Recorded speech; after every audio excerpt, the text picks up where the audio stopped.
Olá, queridos alunos, tudo bem com vocês? Estamos aqui novamente para mais uma aula de Geografia do 9º ano. Eu sou a professora Gorete Wozniak e hoje a gente vai trabalhar com uma retomada do que a gente viu nas aulas anteriores. Então, vamos exercitar um pouquinho a respeito dos assuntos que tratamos. O objetivo de hoje, então, retomar e revisar os conteúdos estudados da aula 10 até a aula 14, esclarecendo dúvidas através dos exercícios e para melhor compreender as características do espaço geográfico mundial estudados. Nós estudamos sobre o espaço geográfico mundial, características específicas, e agora a gente vai exercitar um pouquinho. Então, é uma sequência de exercícios que nós vamos realizar com vocês, e aí, a partir disso, vocês vão tirando as dúvidas, vocês vão resolvendo, vão verificando como que aprenderam ou não, e fica muito mais claro para nós também. Então, vamos lá. Primeira coisa, regionalizações do espaço mundial.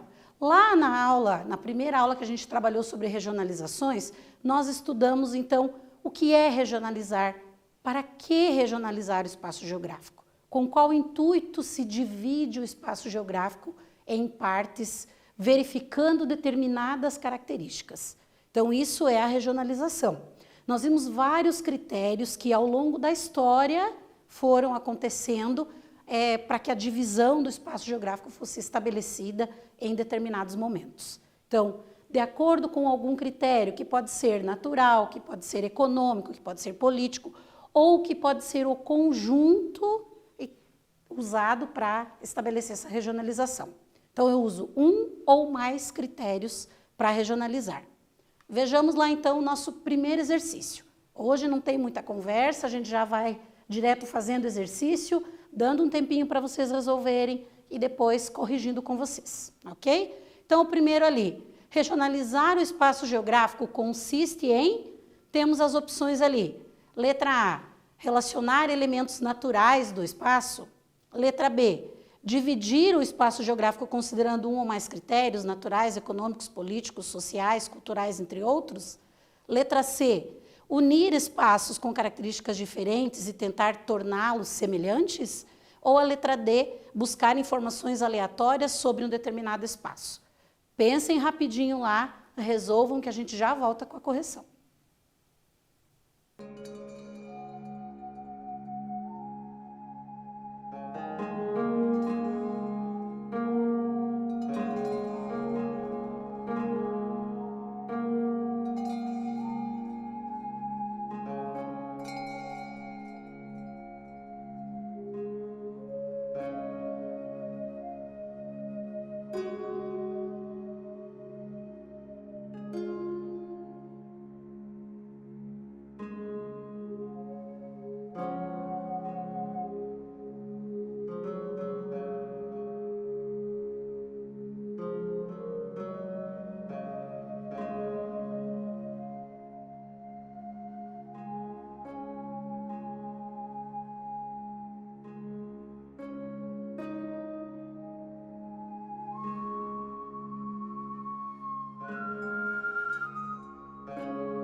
Voltamos aqui então, copiaram lá no caderno, responderam a primeira questãozinha que eu deixei ali para vocês.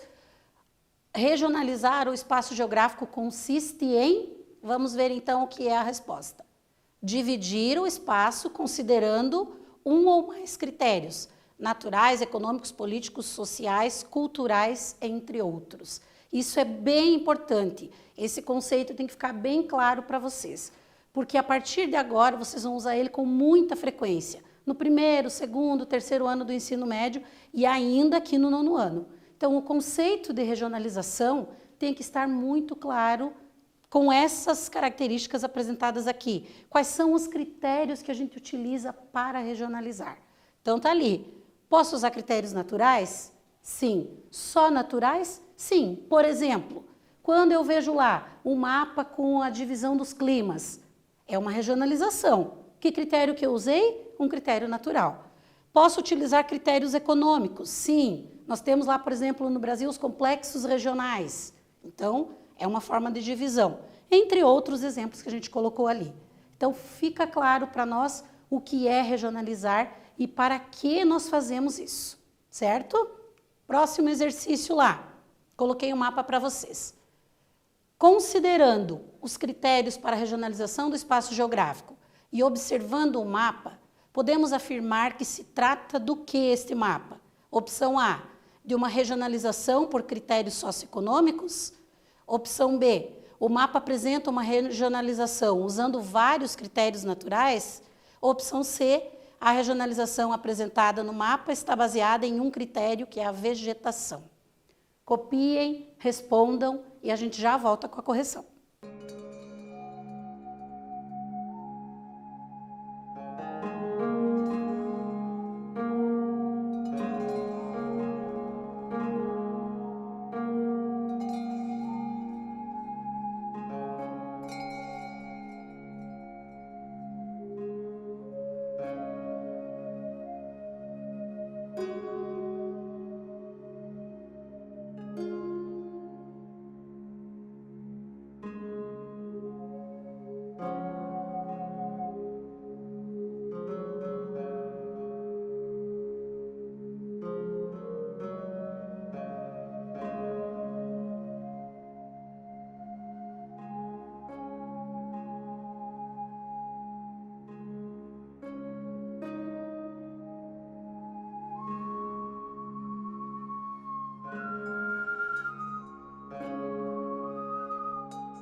Muito bem, pessoal, ficamos ali com uns minutinhos para vocês resolverem o exercício que trata ali dos critérios para regionalização.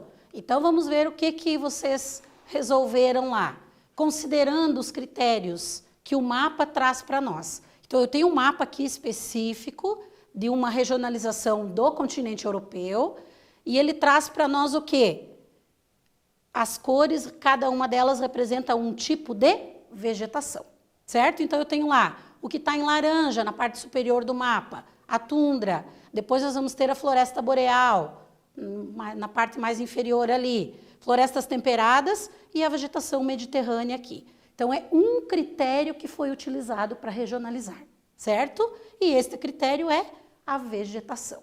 Poderíamos ter ali o mapa dos climas. Aliás, quando a gente vê o mapa dos climas e da vegetação, a gente vê uma coincidência muito grande, eles são muito próximos em termos de divisões. Por quê? Porque diferentes climas propiciam diferentes formações vegetais em qualquer parte do globo, no caso da Europa, da mesma forma. Eu vou ter, mais na porção norte da Europa aqui, climas mais frios e polares, portanto, determinados tipos de vegetação.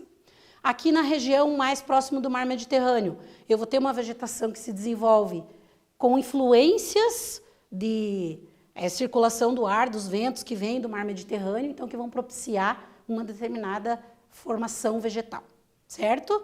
Então, aí as coincidências, mesmo usando os critérios naturais. Continuando lá, próximo exercício, ainda dentro da ideia de regionalização que nós estudamos.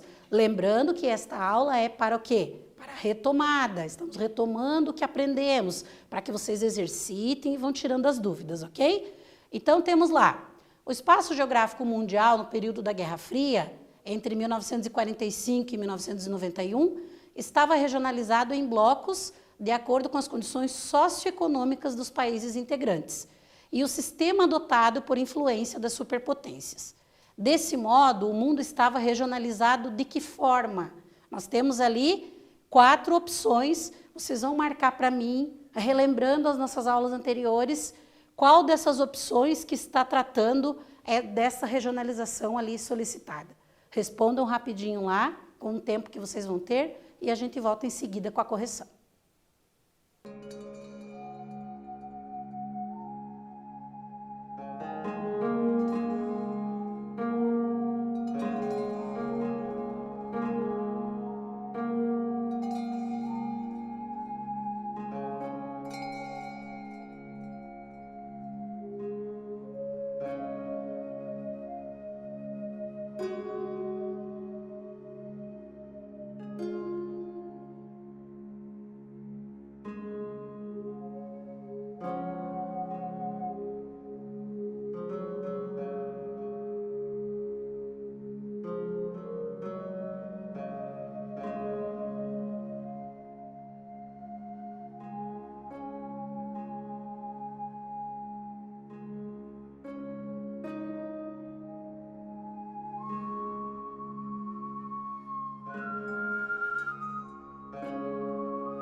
Ficamos aqui então com um exercício lá para vocês resolverem sobre uma das regionalizações que nós estudamos, e ela é bem importante se a gente pensar na parte geopolítica, certo, pessoal? Então, o que ficou ali perguntado para vocês, que copiaram lá no caderno e responderam para a gente corrigir? O espaço geográfico mundial no período da Guerra Fria. Lembram lá da Guerra Fria, que é um período que se inicia com o final das grandes guerras, de disputas entre Estados Unidos e a então União Soviética. Neste período, eles não tiveram confrontos diretos, mas várias atividades desenvolvidas por um ou por outro que davam a ideia de uma competitividade, né? E neste período também nós tivemos um grande desenvolvimento tecnológico, que aí depois a gente trabalhou lá nas revoluções industriais e especialmente na Revolução Tecnológica, certo? Então nós temos ali que neste período então da Guerra Fria, o mundo foi dividido, tiveram algumas regionalizações nesse período, mas esta que a gente apresentou aqui é uma das mais importantes do período, certo? É dividida em blocos, então, de acordo com as condições socioeconômicas dos países integrantes. Então, o que levou a esta regionalização? As condições socioeconômicas.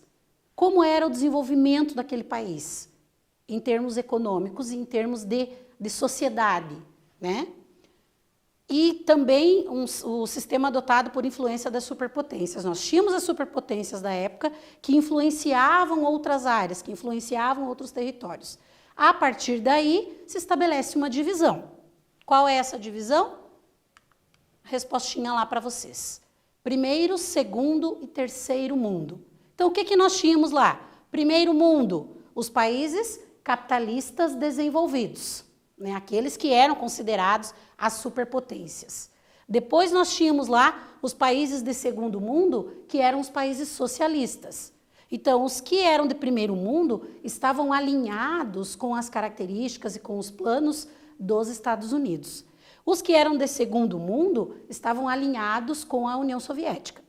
E os de terceiro mundo, por ter um desenvolvimento incipiente, menor, eles então ou eram influenciados por um ou por outro. É como se fossem áreas de disputa dos dois primeiros aqui, certo? Para atrair com os interesses que eles tinham geopolíticos naquele momento. Mas foi uma divisão extremamente importante.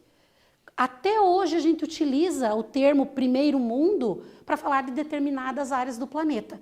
Tamanha foi a importância dessa divisão, dessa regionalização do mundo aqui, certo? Então vamos continuar lá com os nossos exercícios. Outra forma de regionalizar o mundo que nós estudamos com vocês foi sobre a divisão norte e sul. Relembrando o que nós falamos na aula, pessoal. Existe a divisão do mundo em norte e sul, que a gente chama de divisão geográfica, né? Mais especificamente, que considera a linha do Equador. Então, nós temos aqui o planisfério e a linha do Equador que divide a Terra em porção norte e porção sul. A metade da esfera terrestre para o norte e a metade da esfera terrestre para o sul, que a gente chama de hemisférios, certo? Neste caso aqui, foi estabelecida uma regionalização que não levou em conta de forma específica a linha do Equador, certo? Mas o olhar para essa divisão era do quê? De verificar características dos países do globo que se assemelhavam. E aí eles foram, então, juntados, vamos dizer assim, em um grupo, certo? Por isso nós vamos ter países que estão abaixo da linha do Equador, mas que fazem parte dos países do norte, nesta regionalização. E os que estão abaixo desta linha verde, é ela que é a divisão em países norte e sul nesta regionalização. Todos eles, então, pertencem aos países do sul. Nós podemos chamar de países centrais e periféricos, ou países desenvolvidos e países subdesenvolvidos. Outros termos depois vão ser utilizados, mas, ou países ricos e países pobres, que é o mais correto. Então, nós vamos ter aqui países ricos, desenvolvidos, e países pobres, que são menos desenvolvidos, certo? E aí a perguntinha lá para nós, Então, nós temos que copiar ali no caderno, vocês fazem a cópia e depois respondem. Análise das informações sobre a regionalização, países do norte e países do sul. Está aqui o mapa do lado para que vocês possam fazer essa análise. Letra A. Por que a linha que divide o mundo em norte e sul não coincide com a linha do Equador? Então, copiem e respondam lá. E letra B. Por que a Austrália faz parte dos países do norte, mesmo estando no hemisfério sul? Então, respondam a letra A e letra B no caderno de vocês e em seguida a gente volta para refletir um pouquinho as respostas.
Então, pessoal, voltamos aqui para a correção do exercício ali da regionalização em países do norte e países do sul.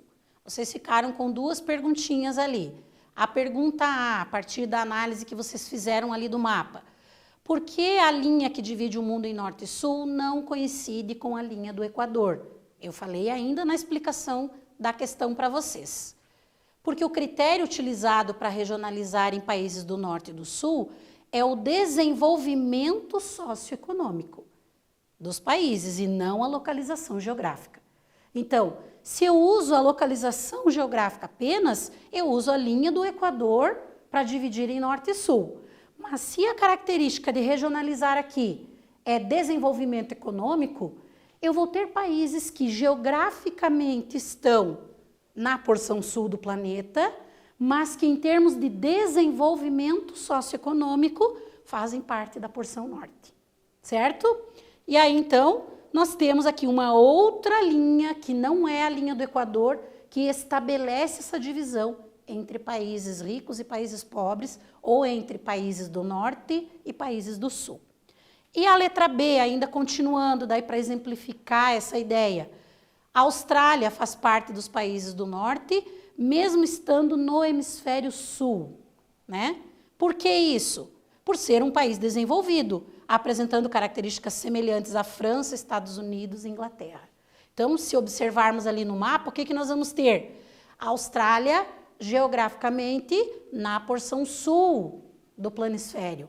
Mas, se eu considerar o desenvolvimento econômico da Austrália, eu vou ter ela no conjunto de países do norte, certo? Continuando lá. Agora vamos para outra aula que nós trabalhamos ali, os exercícios sobre revolução tecnológica científica e o desenvolvimento econômico. Então nós falamos da terceira revolução industrial com esse olhar do desenvolvimento tecnológico e como isso faz com que o espaço geográfico se altere e se modifique. A maneira com que se apropria, a sociedade se apropria do espaço geográfico e transforma ele, e transforma os recursos e desenvolve tecnologia, né, para que os resultados sejam um modo diferente de viver naquele espaço. Então, essa é a ideia da revolução tecnológica e do desenvolvimento econômico. Perguntinha lá. O desenvolvimento econômico está ligado às características socioeconômicas de um determinado espaço geográfico. Isso é claro para nós, né? É medido pelo IDH, Índice de Desenvolvimento Humano. Para compor esse índice, são levados em conta indicadores como... Lembram que a gente comentou na aula sobre diferença entre desenvolvimento e crescimento econômico? Quando eu falo só do crescimento econômico, eu estou falando da produção de riquezas daquele país, que é convertida num número que a gente chama de PIB, Produto Interno Bruto. Mas quando eu falo de desenvolvimento econômico, eu falo da sociedade recebendo de volta essa produção de riquezas. Então, o desenvolvimento ele é mais do que o crescimento econômico. Por quê? Porque um país não precisa ter um PIB extremamente elevado, estar entre as maiores economias do mundo, mas ele pode ter um elevado desenvolvimento econômico se a produção das suas riquezas for revertida em qualidade de vida para a sua população. Então, daí nós temos ali as opções. Qual dessas opções aqui demonstra para nós a composição do IDH? O que é analisado da sociedade para se chegar no IDH? Respondam lá rapidinho que a gente já volta com a correção.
voltamos aqui então, pessoal, vocês refletiram um pouquinho aí no exercício, lembrando lá do desenvolvimento econômico que está atrelado ao IDH, está ligado ao IDH. E o IDH é um número que varia de 0 a 1. Quanto mais próximo de 1, melhor. Quanto mais próximo de 0, pior. Então, vamos ver lá. Se eu considerar o índice de desenvolvimento humano, quais são os indicadores aqui que a gente utiliza para isso? Qual é a resposta certa? A letra A. O que a gente utiliza para compor o IDH? Para verificar o desenvolvimento econômico de uma determinada sociedade? Mortalidade infantil, nível de industrialização, grau de dependência externa, esperança de vida média, potencial científico e tecnológico, grau de escolaridade e alfabetização, assim como as condições sanitárias. Então, esse é o conjunto de coisas que são analisadas para se chegar no índice de desenvolvimento humano, que está relacionado às pessoas, e não somente à produção de riquezas. Se fosse só a produção de riquezas, seria o quê? Seria só o crescimento econômico, certo? Mas como eu considero a qualidade de vida da população, aí eu estou falando do desenvolvimento econômico. Quais são as áreas que atingem os maiores índices de desenvolvimento econômico? São aquelas que têm a maior parte da produção das suas riquezas revertida em prol da sociedade, da melhoria de condições de infraestrutura, para que essa sociedade tenha uma qualidade de vida melhor. Certo? Continuando lá. A industrialização no mundo e nos continentes europeu e asiático, que foi tema de uma das nossas aulas também. Então, nós falamos como aconteceu esse processo de industrialização, né? Historicamente, quais foram as mudanças ocorridas na forma de se apropriar do espaço geográfico, dos recursos desse espaço, transformá-los em prol da organização da própria sociedade. E especificamente na Ásia e na Europa, a gente traz alguns exemplos para que vocês vão ligando e atrelando a esses continentes de estudo do 9º ano. Então, vejamos lá. Primeira coisa, qual é a diferença fundamental entre artesanato e indústria? Quando a gente falou lá no início do surgimento da indústria, da maneira como o espaço geográfico se modificou, como o ser humano modificou a forma de se relacionar nesse espaço geográfico, foi com o advento da indústria, né? Antes era o quê? O artesanato. Mas qual é a diferença básica ali entre os dois? Porque existe uma diferença, senão seria uma continuidade, né? Há uma diferença que marca o fim do trabalho artesanal, o início da indústria. Então é isso que eu quero que vocês respondam ali para mim, lembrando das aulas anteriores, e nós voltamos com a correção.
Voltamos então para refletir ali sobre a diferença entre o trabalho artesanal e o advento da indústria, né? Naquela ideia de industrialização do mundo que a gente estudou nas aulas anteriores.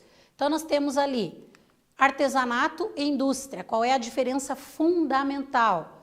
Artesanato é manual. Cada item é feito inteiro por uma pessoa, ou seja, a pessoa conhece todo o processo produtivo. Se ela vai fazer uma mesa, ela vai cortar madeira, ela vai serrar, ela vai lixar, ela vai montar a mesa, vai pregar, certo? No caso da indústria, uso de máquinas, que no trabalho artesanal era manual, aqui eu vou ter o uso das máquinas, substituindo os trabalhos manuais na sua maioria. E com o passar do tempo, essa substituição se amplia cada vez mais, né? Produção em série, ou seja, uma grande quantidade de itens, né? Vários itens produzidos ao mesmo tempo, por diferentes pessoas, cada uma especializada em uma parte da produção. No caso aqui da indústria, o que eu vou ter? Eu vou ter uma produção onde cada um faz uma parte, isso é a especialização da mão de obra. Uma pessoa vai serrar madeira, a outra vai lixar, a outra vai cortar, a outra vai pregar, e eu vou ter um resultado final aqui, é o produto. Mas a quantidade produzida aqui é muito maior do que no trabalho artesanal manual. Então essa é a diferença fundamental. Continuando lá ainda com a ideia da industrialização que nós estudamos. A industrialização tardia gerou concentrações industriais e entre elas nós temos algumas opções aqui nas respostas que vocês deverão marcar. Onde aconteceram grandes concentrações industriais dos países que se industrializaram mais tarde?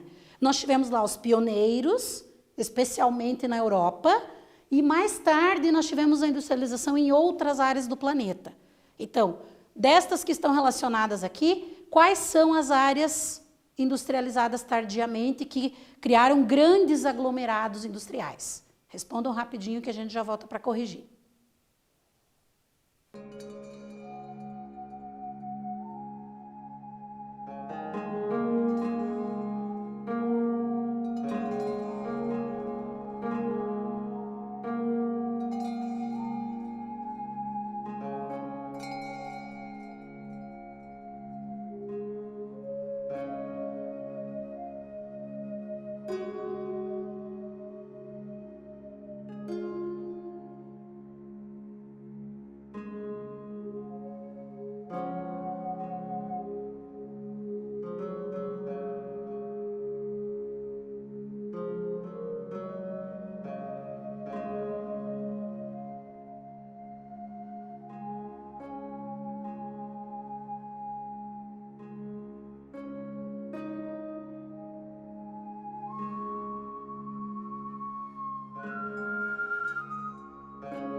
Voltamos então aqui, pessoal, para corrigir ali a questão sobre as áreas, os grandes aglomerados industriais dos países que se industrializaram tardiamente. Então, a resposta certa é a letra E. Ou seja, o que é correto aqui? Onde se formaram esses aglomerados? Na letra A ali, sudeste do Brasil, especificamente ali São Paulo, Rio de Janeiro, né? No eixo México, Guadalajara, Monterrey, na cidade do Cabo Joanesburgo, na África do Sul, e na Grande Buenos Aires, na Argentina. Então, todas essas áreas tiveram formação de grandes aglomerados industriais, certo? Atividades econômicas, recursos naturais, fontes de energia na Europa, Ásia e Oceania. Então, a gente trabalhou um pouquinho sobre essa ideia inicial dos recursos naturais e aí colocamos um exercício aqui também para vocês copiarem no caderno o texto e depois responderem, certo? O texto traz para nós aqui sobre o uso da energia nuclear, especialmente em países da Europa, então países europeus que utilizam, e como que isso foi acontecendo ao longo do tempo. Né? Será que essa energia, essa matriz energética europeia continua desta forma? Diminuiu, aumentou? Então, vocês fazem a leitura do texto ali e depois respondem à questão. Responder a letra A e letra B. A energia nuclear é considerada limpa ou poluidora? E a letra B. Cite motivos descritos no texto que influenciaram na produção de energia nuclear na França e na Bélgica. Respondam que eu já corrijo com vocês.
Voltamos aqui então, vocês vão ver sobre o uso da energia, especificamente da energia nuclear, no continente europeu. Então a pergunta é, se ela é considerada energia limpa ou poluidora? Vamos ver lá. Ela é considerada energia limpa, porém nós temos a questão dos acidentes. Historicamente nós tivemos alguns acidentes que foram bem graves, né, de reatores nucleares e que geraram sérios problemas ambientais.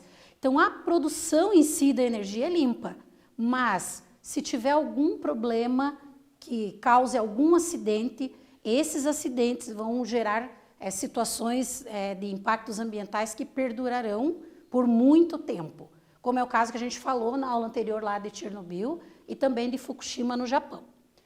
E os motivos que estão descritos no texto que influenciaram na produção de energia nuclear na França e na Bélgica. A gente viu lá no texto que teve uma queda na produção de energia atômica, né? Ele descreve, então, essa queda de produção de energia atômica devido à estrutura das usinas, que apresentavam problemas porque os reatores eram antigos, tinham fissuras e obrigaram o fechamento de centrais nucleares. Então, para evitar acidentes que causariam sérios problemas ambientais, eles acabaram fechando algumas centrais nucleares. E aí isso fez com que a produção da energia fosse reduzida naqueles países. Aí temos aqui uma imagem do acidente que aconteceu em 2011, em Fukushima, no Japão, numa usina nuclear. Tá? Então, só para a gente ter uma noção ali do impacto ambiental que isso pode causar na atmosfera, no solo, na água. Então, são seríssimos, são graves se acontecerem acidentes. Certo? Então, fechamos a aula de hoje com esses exercícios para que vocês repensassem o que nós trabalhamos, vissem de novo os conteúdos, esclarecessem dúvidas, releiam o que vocês responderam, revejam as nossas correções para que não fique nenhuma dúvida. Nós ainda vamos fazer mais uma aula, nossa próxima aula, com atividades práticas sobre os assuntos que nós trabalhamos, para que fique bem claro para vocês tudo que a gente estudou até aqui. Muito obrigada, pessoal, e até a próxima aula.